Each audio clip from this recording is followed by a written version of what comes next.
My name is Sheila Beck, and you're the Rabbi from another planet. Please like, share, and subscribe, and ring the little bell. Ring the little bell so you're notified when new videos drop. And we are in the third week. We're starting the third week of the 48 Ways of Wisdom. 48 Ways of Wisdom is a daily work program to make you awesome. Basically, to make your life awesome, make you awesome. These are 48 ways where you can that if you incorporate them in your life, and they're not insanely difficult, right? These are kind of just common sense stuff. If you incorporate them in your life, well, I say common sense. There is no common sense in 2021. But there are 48 ways that if you incorporate them in your life, you will you'll be much more effective. You have much more attention. You'll be much more effective. You'll be able to do a lot more things. You'll be able to achieve pretty much anything you possibly want if you do these things, and they just kind of work. That's just the way they just kind of work. This was developed by Rabbi Noah Weinberg. He was my rabbi from Aish Torah. He started the place called Aish Torah. It's the rabbinical seminary I went to.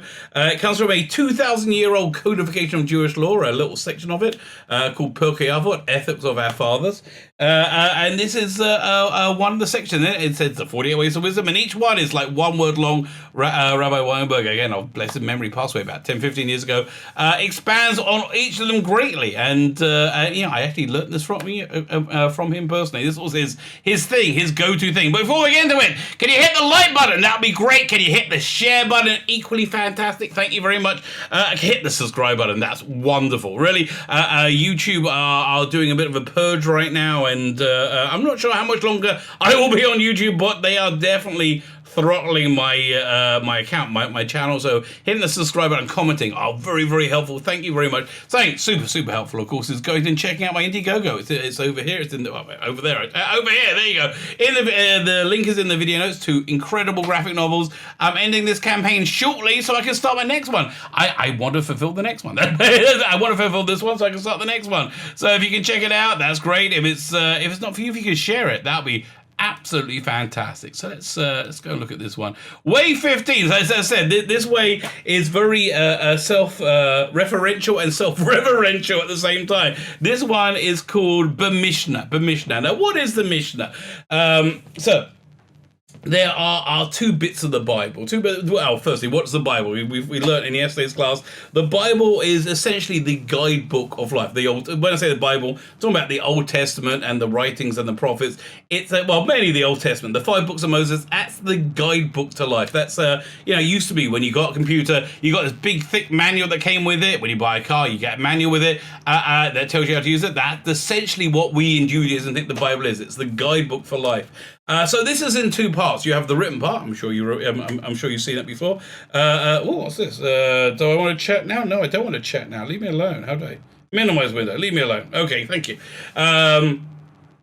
So the Bible came in 2 parts. The 5 books of Moses, the written law, which I'm sure you've heard about, right? The written law. But there's also a thing called the oral law. So what is the oral law? So along with the 5 books of Moses, it's a little bit cryptic in places, as I'm sure we agree. When it's something like an eye for an eye, right? People, you can often interpret that as being that that somebody takes your eye out by accident, you can knock their eye out. No, it's a system of what's the word? Compensation, right? You basically work out what the financial value of your eye is, and you owe that guy that. But anyway, you're not going to know that without what's called the oral law. The oral law is basically the explanation of the written law passed down from generation to generation. They called the oral law because it was verboten, absolutely verboten to write down. Right? You weren't allowed to do that. Until about 2,000 years ago, when a lot of the rabbis of the age were being killed by the Romans. The Romans weren't so Jew friendly at the time.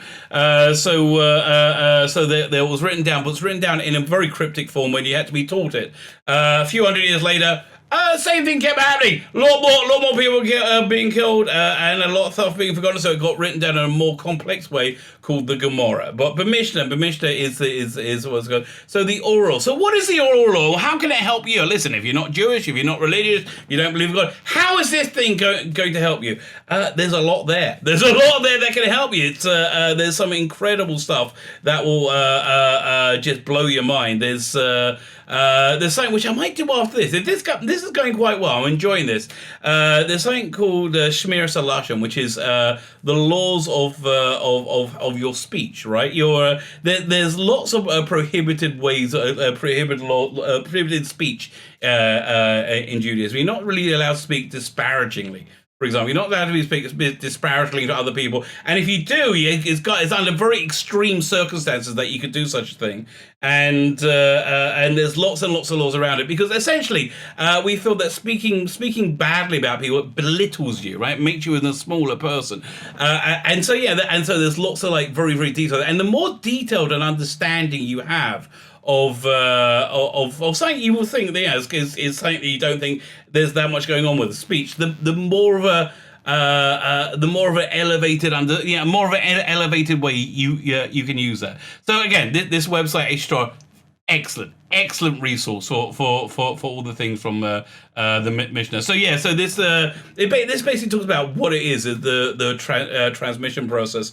This is why we have disagreements in Jewish law. It's because essentially the Mishnah, again, that codification of Jewish law, was when there was disagreements about what the oral law was. Like when there will be one person say, well, Moses said that if we had this thing that was kosher and that thing was kosher, this is it. And the other thing said, no, Moses said this. It was the other thing. So it was a disagreement about what was actually part of the revelation of Mount Sinai.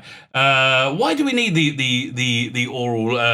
Let's see what it says. I think I probably already covered it. The written law consists of the commandments of daily living, and the oral law explains how to carry them out. Well, I guess that's a pretty good thing. As depths of meaning to everything. There's something called Peshat. Peshat is like your basic understanding of the Bible verse. There's Drush. That means it gives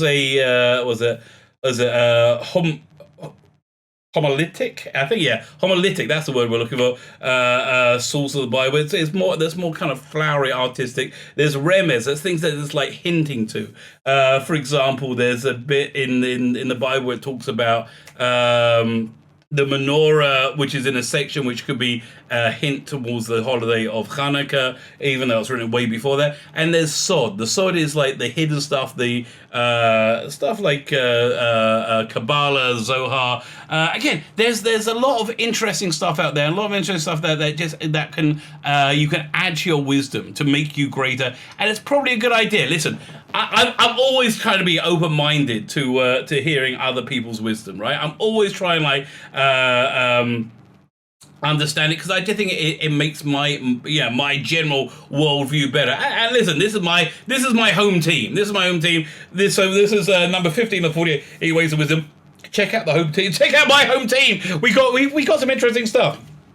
So why is the oral instructions a way to wisdom? Number one, the first bullet point says, if God spoke on Sinai, the message is significant. Look up the explanation of what he said. Pretty good advice. I think pretty good advice. And by the way, if you're a Christian, this will add so much depth to your understanding of the Bible. That's really, again, if you believe in God, then this stuff is really good. The Bible is wisdom of living. The more of the Bible you know, the more fulfilled you'll become. The oral law is an absolute as the written. One cannot be understood without the other.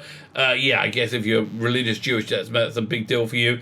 Master Mishnah, you uncover a whole world of understanding inside. Yeah, listen. Again, I would say dip your toes in it, check it out. It is interesting, and it is stuff, especially the thing called Pirkei Avot, where this comes from, which is called Ethics of Our Fathers. It's basically like the top 10 things that the